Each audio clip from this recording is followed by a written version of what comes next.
এগিয়ে যাচ্ছে আনসার বাহিনী গ্রাম প্রতিরক্ষা বাহিনী বাংলাদেশ সরকারের দিকে এগিয়ে যাচ্ছে Afroz Khan model school scout government laboratory high school Mymensingh.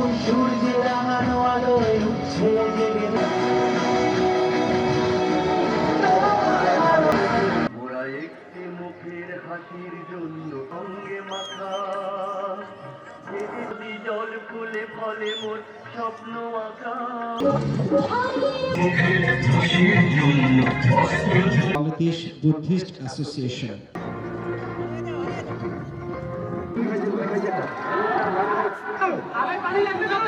Bangladesh Buddhist Association. পরিবেশ বান্ধব বাংলাদেশ চাই, আমাদের বাংলাদেশটা যাতে সুন্দরভাবে গড়ে উঠুক, আমরা শিশুরা সুন্দরভাবে বেড়ে উঠতে পারি, আমাদের স্বপ্ন যাতে পূরণ হোক, এটা আমাদের আশা এবং আকাঙ্ক্ষা। আমরা স্বাধীনতা দিবসে আজকে প্যারেড করেছি এবং ডিসপ্লেতে অংশগ্রহণ করেছি এবং আমরা খুবই সুন্দর একটি বাংলাদেশ দেখতে চাই যেখানে সবাই সুখে শান্তিতে সব ধর্মের মানুষ একসঙ্গে মিলে বসবাস করে। কথা বলার স্বাধীনতা যেন আমরা পেয়ে যাই এবং পেয়ে থাকি। এখনো কথা বলতে গেলে বিভিন্ন সময় আমাদের স্বাধীনতা হরণ করা হয়। এই স্বাধীনতায় আমরা একটাই স্বাধীনতা চাই, আমাদের দেশটা যাতে দুর্নীতিমুক্ত হয় এবং আমাদের দেশে যদি কোনো প্রকার বেআইনি কোনো কিছু না হয়।